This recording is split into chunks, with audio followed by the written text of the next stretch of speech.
I'm Amanda, 33, and until last year, I was basically my brother Jackson's personal ATM. For 3 whole years, I funded his entire life. College tuition, rent, bills, groceries, you name it. I did it because I love him and I believed in him. But when I finally said no to another emergency request, my parents called me stingy. Can you believe that? After everything I'd given, I was suddenly the bad guy. What happened next shocked even me. Before I tell you how my family learned their hardest lesson, let me know where you're watching from and hit that like and subscribe button. Trust me, you'll want to hear how standing your ground can change everything. Growing up in Portland with my parents, Diane and Harold, life seemed pretty normal from the outside. We weren't rich, but we weren't struggling either. Dad worked as an accountant at a local firm while Mom taught elementary school. Our 2-bedroom ranch-style home was cozy, filled with family photos and the constant smell of Mom's famous apple cinnamon muffins on Sunday mornings. Then came Jackson when I was 7 years old. I still remember the day my parents brought him home, this tiny bundle with a shock of dark hair and the biggest blue eyes I'd ever seen. From that moment, something shifted in our family dynamic. Jackson became the center of everyone's world, especially my parents. It wasn't that they stopped loving me, but Jackson was special. He needed more attention, more understanding, more exceptions to the rules. Your brother is sensitive, Mom would explain when Jackson threw tantrums over homework. He just processes things differently. When I was in high school, I got my first job at 16, working weekends at the local bookstore. Nobody suggested I shouldn't have to work. In fact, Dad sat me down for a talk about responsibility and the value of earning my own money. This will teach you important life skills, Amanda, he said, looking proudly at me. And you can start saving for college. College. That was another interesting chapter. I applied for every scholarship I could find, wrote countless essays, and maintained a perfect GPA.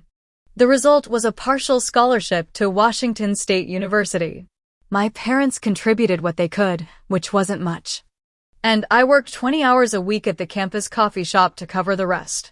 Those were exhausting years, balancing work and study. But I graduated with a degree in computer science and only minimal student loans. Meanwhile, Jackson struggled through high school, barely maintaining a C average despite being incredibly bright when he applied himself. My parents hired tutors, met with teachers, and created elaborate reward systems to motivate him. When he barely graduated, they threw him a party like he'd won a Nobel Prize. School just isn't his thing, Dad would say. He's got street smarts. He'll find his way. After college, I landed a job at TechSphere, a growing software company in Seattle. Starting as a junior developer, I worked 60-hour weeks, volunteered for every challenging project, and climbed the ladder faster than anyone expected. By 28, I was leading my own team and making 6 figures.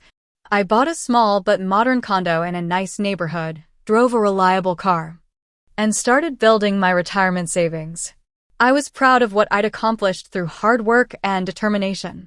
During those years, Jackson bounced between community college classes, never completing more than a semester or 2 at a time. He worked odd jobs, everything from retail to food delivery, but nothing ever stuck. There was always a reason. The manager was unfair. The hours were too demanding. The work was beneath his potential. The pattern started small. Mom calling to ask if I could help with Jackson's textbooks one semester. Dad mentioning that Jackson's car needed repairs and they were a little short that month. I didn't mind helping out occasionally. After all, I was doing well and they were family. My best friend Tara noticed it before I did. During one of our weekly wine nights at my place, she listened to me talk about sending money home again. Amanda, she said carefully, swirling her glass of Cabernet, don't you think it's strange that your parents expect you to support your adult brother? You worked your way through college. Why can't he? It's just temporary. I assured her. He's figuring things out. Besides, they helped me through college too. Tara raised an eyebrow. Did they? From what you've told me. You put yourself through college while they were spending money on tutors and special programs for Jackson. I dismissed her concerns. Tara came from a complicated family herself and was perhaps projecting her own issues. Besides, family helps family.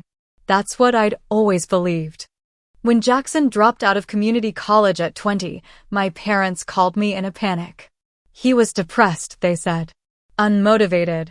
He needed time to find his passion. We're worried about him. Amanda, Mom said, her voice cracking. He can't even afford his apartment now that he's not in school. The financial aid was helping.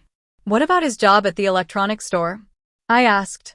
Oh, that didn't work out, she replied vaguely.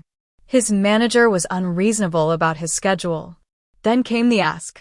We were thinking, since you're doing so well now, maybe you could help with his rent for a few months? Just until he gets back on his feet. We'd do it ourselves, but with Dad's hours being cut back at work and the roof needing repairs. I agreed. Of course. It was just temporary. A few months of helping my little brother through a rough patch. What kind of sister would I be if I refused? Little did I know. Those few months would turn into 3 years, and that simple request for rent money would balloon into supporting his entire lifestyle. But at that moment, I simply transferred the money, confident I was doing the right thing for my family. The few months of paying Jackson's rent began in January. I remember because I had just received my year-end bonus and felt financially comfortable enough to help out. His apartment wasn't fancy, a small one-bedroom in a decent part of town, but the $200 monthly rent wasn't insignificant either. Still, I figured it was a short-term commitment to help him get back on his feet. February came, and along with the rent came a call from Jackson. The electricity is going to be shut off, he said, his voice tight with stress. I've been looking for work every day, Amanda, I swear. But nothing's coming through yet. I paid his electricity bill, then the internet bill, because how can I apply for jobs without internet? Then his phone bill, because employers need to be able to call me. By April, I was essentially paying for all his living expenses. Each month, I told myself it would be the last month. Each month, there was a new reason why he still needed help. I got a job interview, he'd exclaim, and my hope would soar. 2 weeks later, they went with someone with more experience. Or, the commute was too far without a reliable car. In May, he actually landed a job at a local sporting goods store. I was ecstatic. Finally, he was on his way to independence. But 3 weeks in, he called me in tears. The manager is a total dictator, he complained. He wrote me up for being 10 minutes late. It wasn't even my fault. The bus was delayed. By June, he was unemployed again, and I was back to covering all his expenses. Mom and Dad called regularly during this time, always praising my generosity. You're such a blessing to this family, Amanda, Mom would say. Jackson is so lucky to have you as a sister. Dad would add, not many siblings would do what you're doing. We're proud of you. Their praise felt good, I won't lie. But it was always followed by updates on how Jackson was struggling, how the job market was tough, or how he was dealing with anxiety that made job hunting difficult. The subtext was clear, keep helping him. Meanwhile, my own financial goals were on hold. The down payment I'd been saving for a house grew at a much slower rate.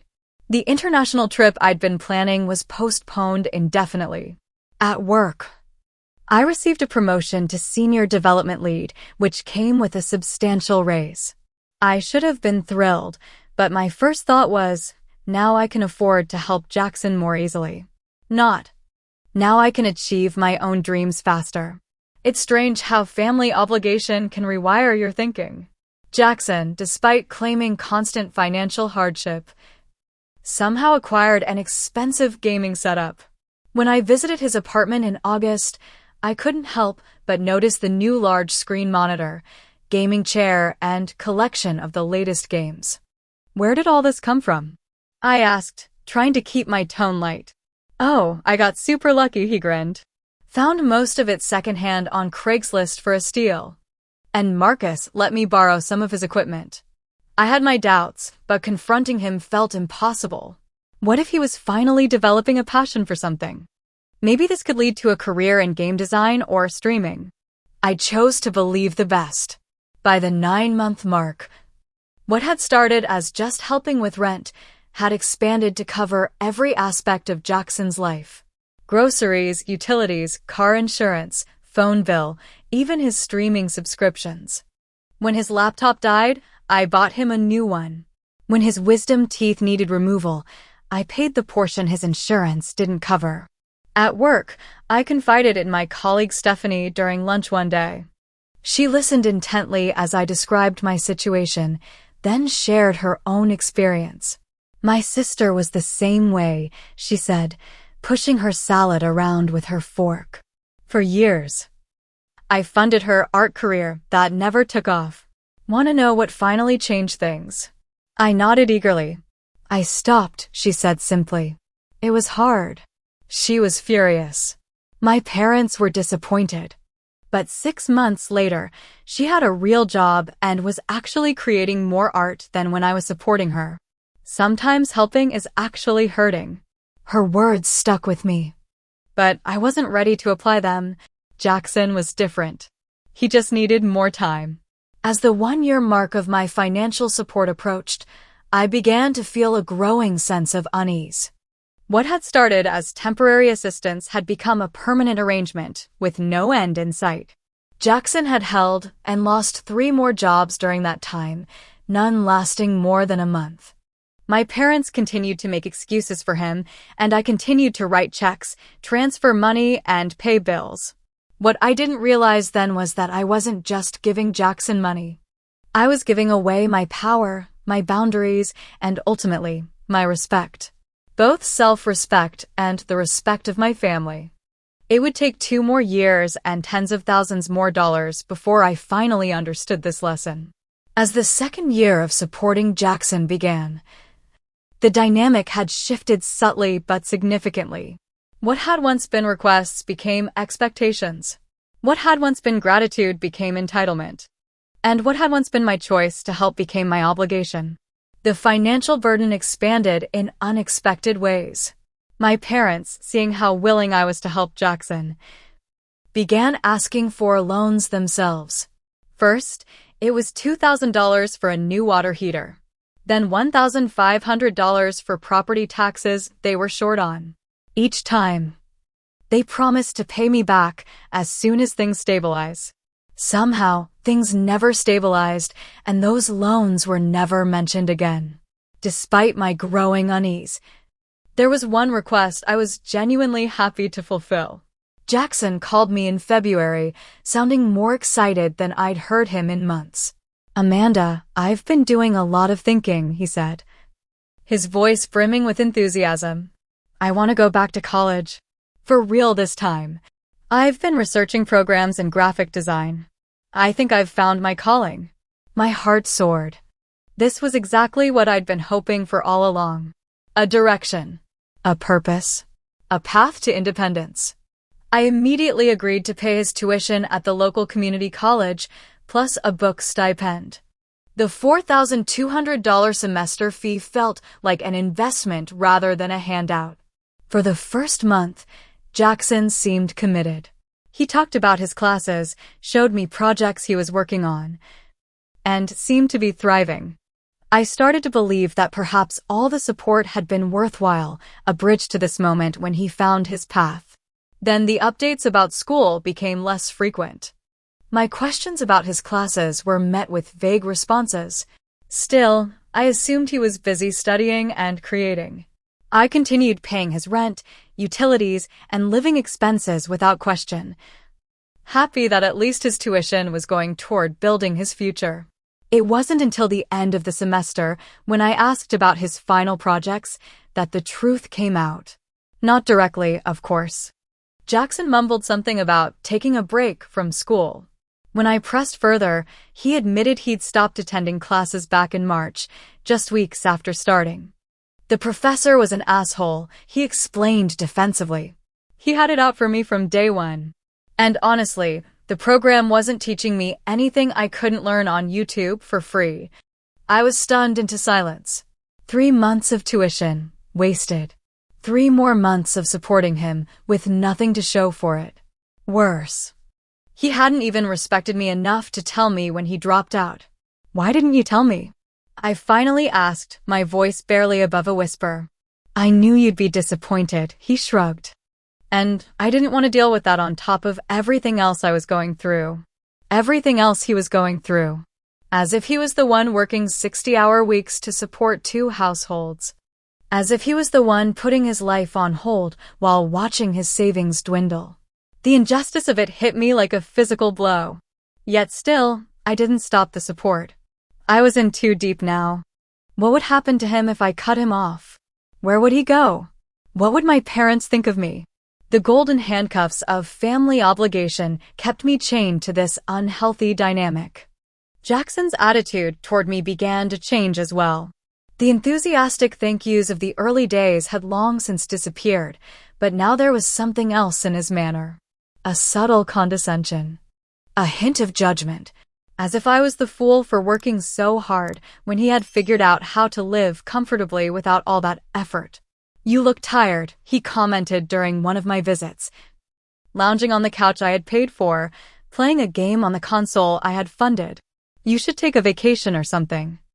I bit back the retort that I couldn't afford a vacation because I was paying for his perpetual vacation from responsibility. My resentment grew, festering beneath my polite exterior. I began to dread phone calls from both Jackson and my parents, knowing they would inevitably involve money. My sleep suffered. My work performance began to slip. Even my health took a hit, with stress-induced migraines becoming a regular occurrence. It was my primary care doctor who suggested therapy after my 3rd visit in 2 months for migraine medication. These headaches are likely stress-related, she said gently. Have you considered talking to someone about what's going on in your life? That's how I met Dr. Martinez, a therapist who specialized in family dynamics. From our first session, she helped me see what I had been blind to. What you're describing sounds like a classic enabling relationship, she explained.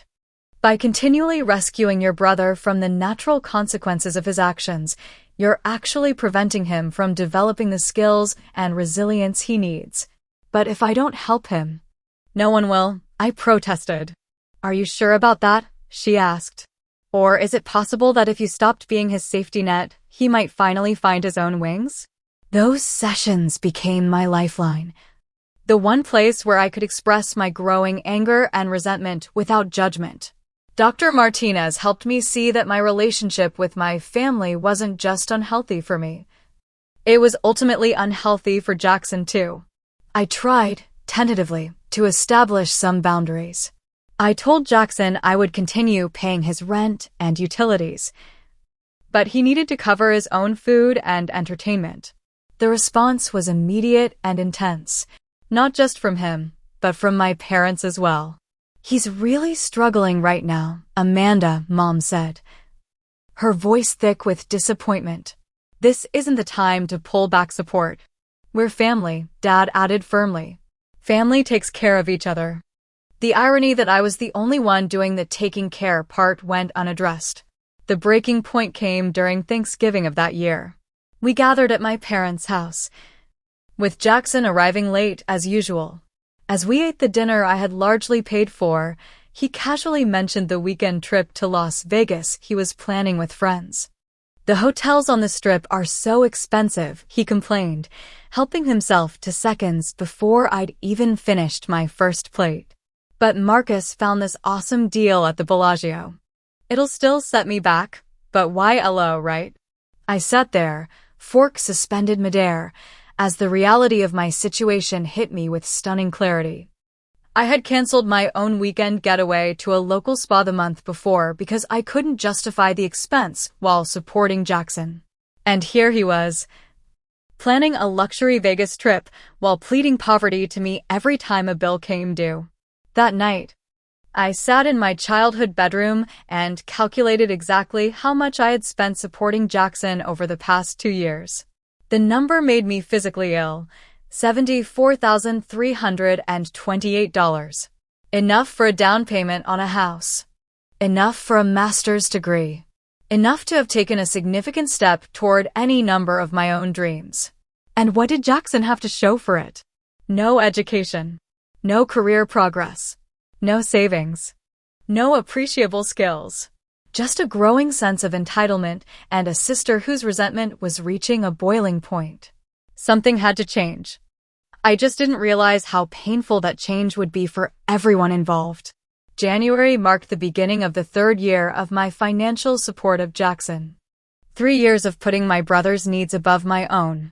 3 years of depleted savings and deferred dreams. 3 years of enabling behavior that showed no signs of improving. My own financial situation was beginning to concern me. While I still had a good job, my emergency fund had dwindled from 6 months of expenses to barely 2. My retirement contributions had been reduced to the minimum required to get the company match. And the housing market in Seattle had risen so dramatically that the down payment I'd once been close to having now seemed like a distant dream.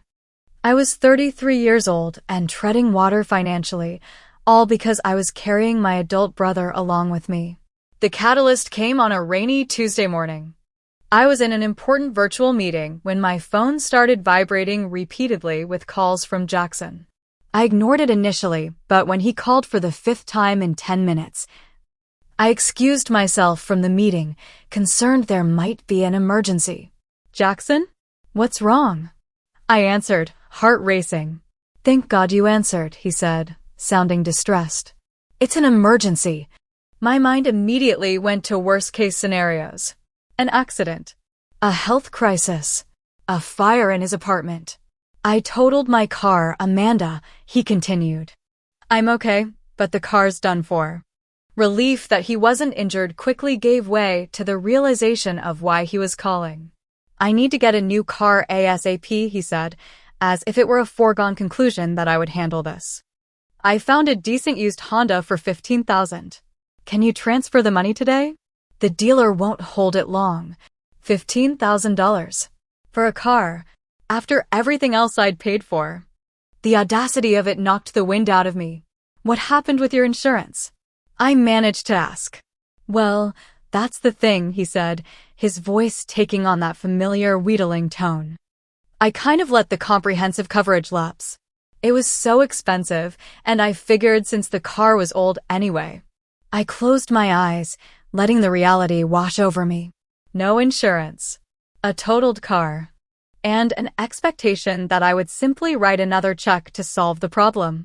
As if I were an unlimited resource rather than a person with my own financial needs and goals. In that moment, standing in the hallway outside my office conference room, something inside me finally broke. Or perhaps, something finally healed. The fog of obligation lifted, and I saw with perfect clarity what needed to happen. "No," I said quietly. "What do you mean, no?" Jackson asked, confusion evident in his voice. Clearly, this response was outside his realm of possibility. "I mean no, Jackson. I'm not buying you a car.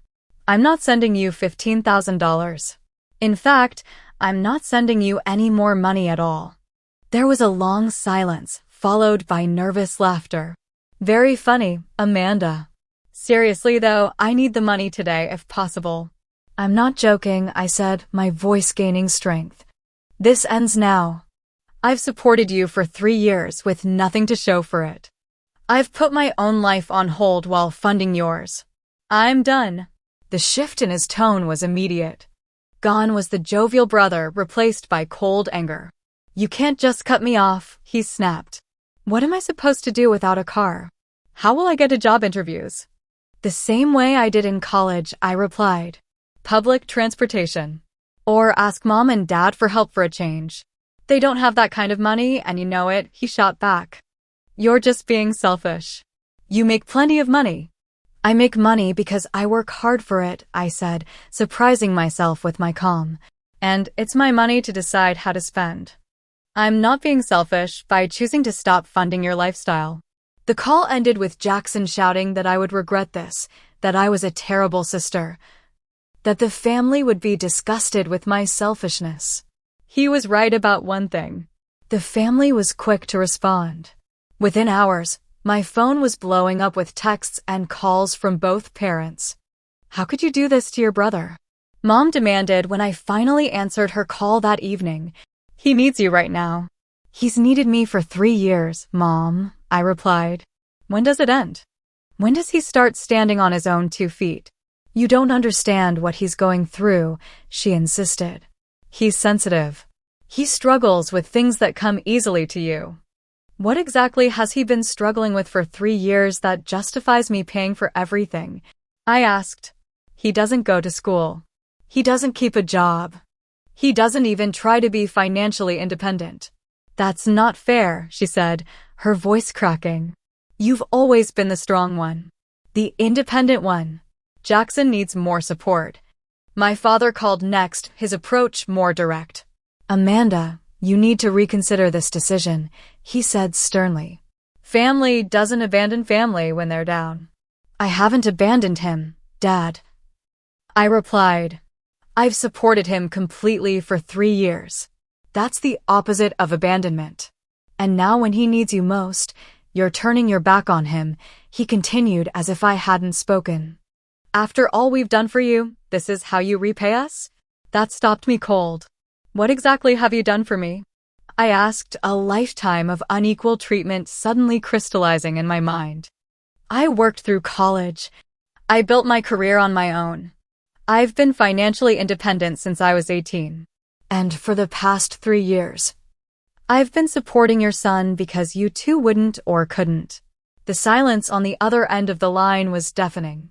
You're being stingy, he finally said, his voice cold. You have more than enough money to help your brother. Stingy. After giving my brother over $70,000. After putting my own financial security at risk. After delaying my own life goals to fund his lack of ambition. Stingy. The accusation hurt more than I could have imagined. But it also confirmed what Dr. Martinez had been helping me see. This wasn't a healthy family dynamic. This was exploitation disguised as family obligation. The final blow came a week later when my cousin Samantha called. I just wanted to check on you, she said cautiously. I heard about the fight with Jackson. It wasn't really a fight, I clarified. I just told him I couldn't buy him a new car or continue supporting him financially. That's not what he's telling people, she said carefully. He's saying you owe him because of all the emotional support he gave you during your divorce. Which confused me because I didn't know you'd been married. I nearly dropped the phone. I've never been married, Samantha. I've never been divorced. That's what I thought, she sighed. He's telling everyone this sob story about how he put his life on hold to help you through this traumatic divorce, and now that he needs help, you're abandoning him. The fabrication was so complete, so manipulative that I couldn't even formulate a response. Jackson hadn't just been taking my money under false pretenses. He'd been actively creating a narrative that painted him as the generous, supportive brother and me as the ungrateful sister. That night, I sat in my apartment alone, surrounded by the life I'd built through hard work and determination, and I cried. I cried for the relationship with my brother that might never be healthy. I cried for the parents who couldn't or wouldn't see the damage they were doing. And I cried for myself. For the years of manipulation I had endured in the name of family love. But through those tears came resolve. I had done the right thing. And whatever came next, I would face it with the same strength and determination that had carried me this far. February arrived, and for the first time in 3 years, I didn't transfer money to Jackson for rent. It was both terrifying and liberating. My phone exploded with texts and voicemails, each more desperate or angry than the last. My rent is due today, one text read. If you don't send the money, I'll be evicted. The electricity is about to be shut off. came another message a week later. Is that what you want? For your brother to live in the dark. With each message, I felt a complex mix of guilt and resolve. Dr. Martinez had prepared me for this stage. The initial reaction will be the hardest to weather, she had warned during our session. There will be anger, guilt trips, perhaps even threats. Remember that these are just tactics to pull you back into the old pattern. I wrote out a clear, compassionate response and sent it to both Jackson and my parents. I care about all of you deeply, but I can no longer financially support Jackson. This isn't healthy for any of us. I'm happy to help in other ways, like helping with job applications, making professional connections, or providing emotional support. I hope you can understand that this decision comes from a place of love, not abandonment. The response was radio silence from Jackson and a terse, "We're very disappointed in you," from my father. For 2 weeks, I heard nothing more. I tried to focus on reclaiming my life. I increased my retirement contributions back to a healthy percentage. I created a new savings plan for a house down payment. I even booked a weekend hiking trip, my first purely recreational expense in longer than I could remember. Then, out of the blue, Mom called with an unexpectedly upbeat tone. "Jackson has found his passion," she announced without preamble. "He's going to be a day trader. He's been studying the stock market, and he says he's found a system that can't lose." My stomach dropped. "Mom, day trading is extremely risky. Most people lose money, especially beginners." "Well, Jackson has always had good instincts," she dismissed my concern. "And he's found a mentor who's showing him the ropes. Someone very successful." "What's this mentor's name?" I asked, already dreading the answer. "I don't remember exactly. But Jackson says he drives a Tesla and makes 7 figures trading from his laptop. He's teaching Jackson his system for a small investment." Small investment. The words sent a chill down my spine. "Mom, how much money is Jackson giving this person?" "It's not important," she said evasively. "What matters is that he's found his path." "He's so excited, Amanda." I haven't seen him this motivated in years. Over the next few days, I tried repeatedly to get more information. Jackson wouldn't return my calls. Dad was evasive. Finally, Mom let slip that they had helped Jackson with his initial investment capital. "How much, Mom?" I pressed. "How much did you give him?" "It's an investment in his future," she replied defensively. "We took out some money from our retirement account. It will be worth it when he starts making returns." It took considerable effort to get the actual number. When she finally admitted they had given Jackson $55,000 from their retirement savings, I was speechless. "Mom, that's a substantial portion of your retirement," I finally managed. "And day trading is essentially gambling, especially for beginners." "This sounds like a scam." "You're just jealous," she snapped, her voice suddenly cold.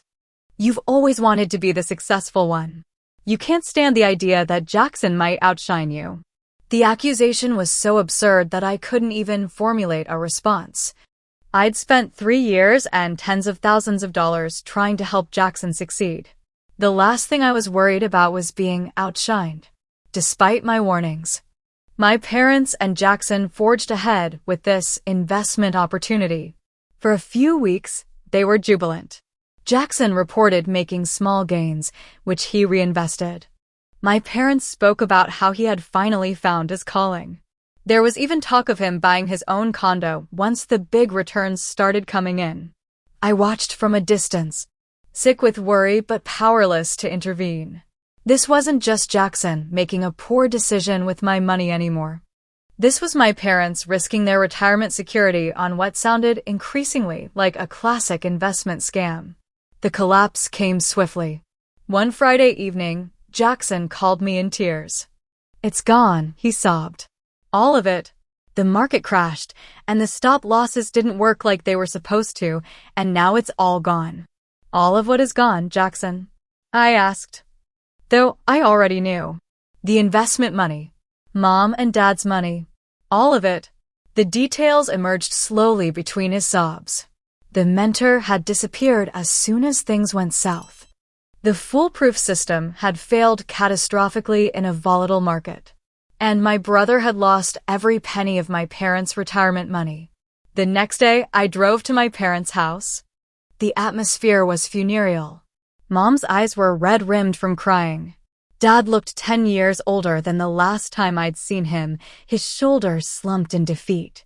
"We're going to lose the house," Dad admitted, his voice hollow. "Without that money, we can't make the mortgage payments. I tried to get another loan, but at my age. And the property taxes are due next month." Mom added quietly, "We don't have it, Amanda. We just don't have it." The unspoken request hung in the air between us. They wanted me to bail them out. To solve this problem the way I'd solved so many of Jackson's problems over the years. Part of me wanted to. These were my parents, after all. Despite everything, I loved them. The thought of them losing their home of 30 years was painful. But another part of me recognized that this was the consequence of choices they had made. Choices to enable Jackson's irresponsibility. Choices to risk their financial security on a dubious investment scheme. Choices to ignore my warnings and advice. "I can't give you the money," I said finally, my voice gentle but firm. "But I can help you figure out next steps. There are options. Downsizing to a smaller place. Dad returning to work part-time. Financial counseling to manage what's left." The look of shock on their faces would have been comical under different circumstances. "You won't help us?" Mom asked incredulously.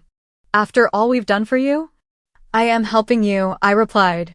"Just not in the way you want. Giving you money right now would just be putting a band-aid on the real problem." "And what exactly is the real problem according to you?" Dad asked, his voice tight with anger. "The real problem is that this family has a pattern of avoiding responsibility and looking for bailouts instead of solutions," I said, surprised by my own clarity. "It happened with Jackson for years, and now it's happening with you too. I care about you all too much to keep enabling it." I left that day with my parents angry and my brother not speaking to me at all. But I also left with a sense of peace I hadn't felt in years. For the first time, I had stood firm in my boundaries. Not out of anger or resentment, but out of a genuine belief that it was the healthiest choice for everyone involved. The next few months were difficult. My parents did have to sell their house, moving into a small 2-bedroom condo that they could afford on their reduced income. Dad took a part-time bookkeeping position at a local business to supplement their social security. Jackson, faced with no financial support from anyone, finally got a steady job at a local warehouse. None of them spoke to me during this transition. I heard updates through extended family. Each report a mixture of factual changes and pointed comments about my lack of support. It was painful, but I understood it was part of the process. They were facing reality for perhaps the first time in years, and reality can be a harsh teacher. Spring turned to summer, and with it came the first tentative steps toward family reconciliation. It started with a text from Jackson on my birthday in June. "Happy birthday, sis. Hope you're doing well." Simple words, but they represented a monumental shift. I responded with equal simplicity.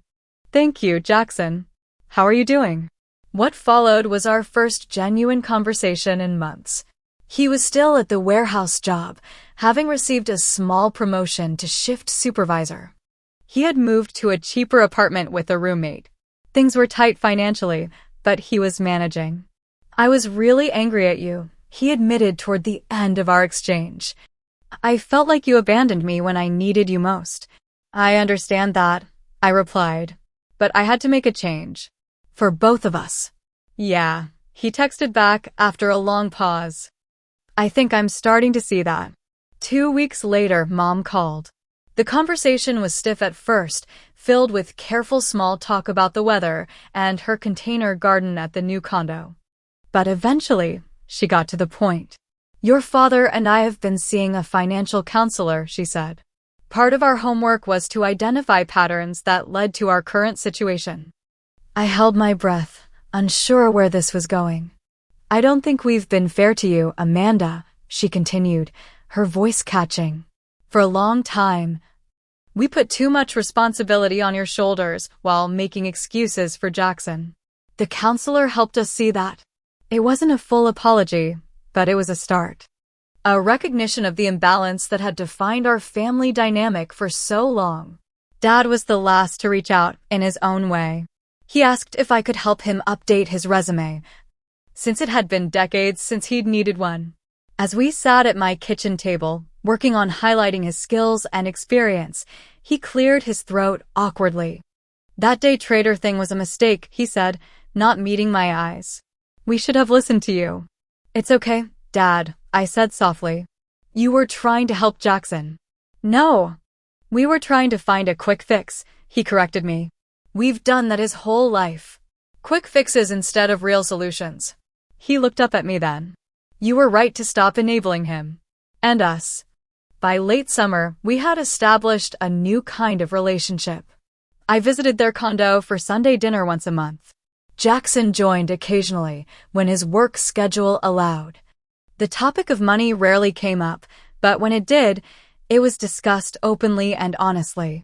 Moms shared how they were adjusting to their new budget, even finding unexpected joy in the simplicity of their downsized life. Dad talked about the satisfaction of still being able to contribute professionally, even on a part-time basis. Jackson spoke about his plans to take night classes in logistics management, which his company would partially subsidize. I offered to help with his tuition costs, but he refused. "I need to do this on my own," he said firmly. "I've taken enough from you already." The first time he said no to my financial help, I felt an overwhelming sense of pride. Not because he was struggling, but because he was choosing to stand on his own feet. It was the healthiest thing he could have done. One particularly meaningful moment came in October, when Jackson invited me to see his new apartment. It was small and sparsely furnished, but it was entirely his. Paid for with his own earnings. "It's not much," he said, clearly nervous about my opinion. "But it's mine, you know?" "It's perfect," I told him, meaning it completely. This modest apartment represented more growth than all the fancy electronics and designer clothes he'd accumulated while living on my dime. As we sat on his second-hand couch drinking coffee, he finally offered what I hadn't realized I'd been waiting for. "I'm sorry, Amanda," he said quietly, "for taking advantage of you for so long. For not appreciating what you were sacrificing. For the lies I told about you to the family." The apology washed over me like a healing balm. "Thank you for saying that," I replied. "It means a lot." "I don't think I understood what I was doing to you," he continued. "Or to myself, really. I was stuck in this weird limbo where I wasn't really living my own life. I was just existing on the sidelines of yours." His insight surprised me. Somewhere in these difficult months, my brother had done some genuine reflection and growth. "How do you feel now?" I asked. He thought for a moment. "Tired," he said with a small laugh. "Working full-time is exhausting. But also, I don't know, substantial? Like I'm actually building something now. Even if it's just a basic life." Substantial. It was the perfect word for what he'd been missing all those years. Substance. Weight. The grounding that comes from supporting yourself and facing your own challenges. The most surprising conversation came from my mother in November. We were shopping for Thanksgiving groceries when she suddenly stopped in the middle of the produce section. "I enabled him," she said, apparently continuing a conversation she'd been having in her head. "I made excuses for him his whole life because I thought I was protecting him. But I was really just making him weaker." I squeezed her hand. "You were doing what you thought was best." "No," she shook her head firmly. "I was doing what was easiest. It was easier to make excuses than to hold him accountable. Easier to turn to you for help than to force him to face consequences." Her self-awareness amazed me. "What changed your perspective?" I asked. "Necessity," she admitted with a rueful smile. "When we lost that money and had to downsize, when your father had to go back to work, when we all had to face reality, it was like waking up from a dream. A dream where we could just keep floating along, avoiding the hard stuff. By the time Thanksgiving arrived, our family had transformed in ways I never could have predicted. We gathered around a table in my parents' condo, a simpler meal than years past, but somehow more satisfying. Jackson arrived on time, bringing a homemade pie and a bottle of sparkling cider. No one mentioned Vegas trips or expensive purchases. Instead, we talked about Dad's new coworkers, Mom's community garden plot, Jackson's upcoming classes, and my recent promotion. Normal family conversation, untainted by the undercurrent of financial manipulation that had characterized our gatherings for so long. As I drove home that night, I reflected on the journey we had all taken. It had been painful, messy, and at times seemed hopeless. But through it all, a new family dynamic had emerged. One built on mutual respect rather than exploitation, on genuine support rather than enablement, on love that helped each other grow rather than remain stagnant. The road ahead would still have its challenges. Old patterns don't disappear overnight. But for the first time in years, I felt hopeful about our future as a family. Not because everything was perfect, but because we were finally facing reality together. 18 months after I stopped financially supporting Jackson, the transformation in our family was remarkable. What had begun as a painful rupture had evolved into something healthier than I could have imagined. Jackson had not only maintained his warehouse job, but had received 2 promotions. He was now a logistics coordinator, applying what he'd learned in his night classes to improve the company's shipping procedures. His boss had even mentioned potential for advancement into management within the next year. "I actually like the work," he told me over coffee one Saturday morning. "It's challenging in a good way. I feel like I'm using my brain, you know." The pride in his voice was unmistakable. Not the false bravado of his earlier years, but genuine satisfaction in his accomplishments. For the first time in his adult life, Jackson was thriving on his own terms. My parents had adjusted to their new circumstances with surprising grace. The small condo they initially viewed as a humiliating downgrade had become a cozy home they genuinely enjoyed. Mom had discovered a passion for container gardening on their small patio, and Dad had found community among his new coworkers, even joining their weekly golf outing. Turns out retirement wasn't all it's cracked up to be, Dad confessed during one of our dinners. I was bored out of my mind those last few years. Having somewhere to go, people counting on me. It gives the days purpose. Mom nodded in agreement. And the condo is so much easier to maintain than that big old house. No more weekends spent on yard work or repairs. They had found contentment in simplicity, a lesson none of us expected them to learn at this stage of life. As for me, I had reclaimed my financial independence and security. My emergency fund was fully restored, my retirement savings back on track. I had even made an offer on a small townhouse, something that had seemed impossible during the years of supporting Jackson. But the most profound changes weren't financial. They were relational. Jackson and I had rebuilt our sibling relationship on healthier ground.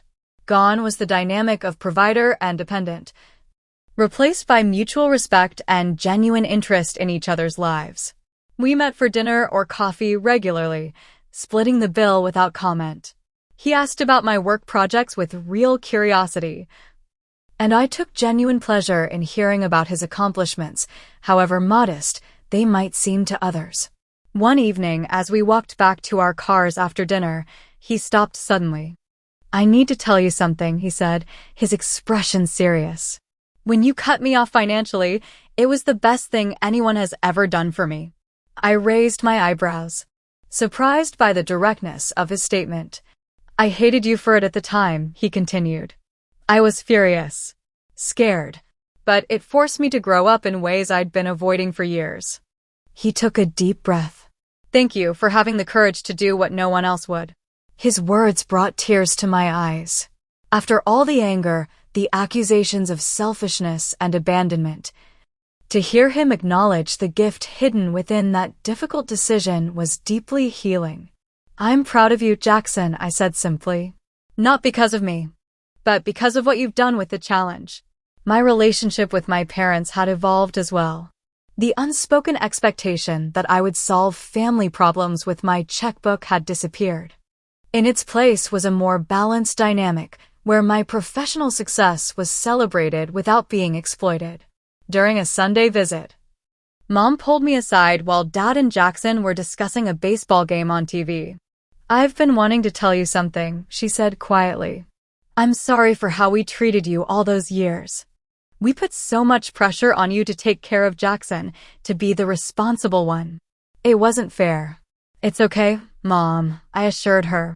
"We were all doing the best we could with what we knew at the time." "No," she shook her head firmly. "We should have seen what we were doing to both of you, making you the parent and him the perpetual child. I've been talking about it in my support group, and I see now how unhealthy it was." Her support group was another positive change. After the financial crisis, she had joined a community group for seniors adjusting to major life changes. It had given her both practical advice and emotional support during the transition. "The thing is," she continued, "we thought we were protecting Jackson from failure.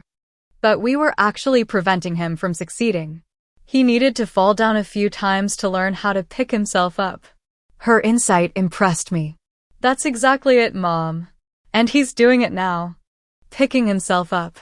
She smiled, glancing over at Jackson, who was animatedly explaining some sports statistic to my father. Isn't he? He's becoming the man we always knew he could be." What struck me most about our family's journey was how the very crisis I had feared, the financial collapse I had tried for years to prevent by supporting Jackson, had ultimately been the catalyst for positive change. By allowing natural consequences to occur, by stepping back and letting reality take its course, I had inadvertently given my family the opportunity to grow in ways they never would have otherwise. The lesson wasn't that financial help is always wrong. There are times when supporting family members through difficult periods is appropriate and loving. The key is distinguishing between temporary assistance that leads to independence and ongoing support that creates dependency. For 3 years, I had been caught in the trap of thinking that love meant solving problems for the people I cared about. What I eventually learned was that sometimes love means allowing people to face their problems and develop the strength to solve them themselves. This journey taught me that true generosity isn't measured by how much you give, but by whether your giving empowers or weakens the recipient. It taught me that saying no can sometimes be the most loving choice, even when it feels cruel in the moment. And it taught me that family relationships, like all relationships, need healthy boundaries to thrive. As I look at my family now, I see strength where there was once weakness, independence where there was dependence, reality where there was denial. The road was harder than any of us would have chosen, but the destination has been worth every difficult step. If you've ever found yourself in a similar situation, supporting someone who seems unable or unwilling to support themselves, I hope my story offers some insight. Sometimes the kindest thing you can do for someone is to stop rescuing them and start believing in their capacity to rescue themselves.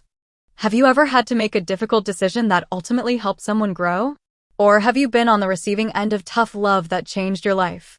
Share your experience in the comments below. I'd love to hear how you navigated similar challenges in your own relationships. And if this story resonated with you, please like, subscribe, and share it with someone who might need to hear it. Sometimes the stories we share become the permission others need to make difficult but necessary changes in their own lives. Thank you for listening to my journey. Remember that sometimes the hardest choices lead to the most beautiful outcomes, and that true family support means helping each other grow, not enabling each other to stay the same.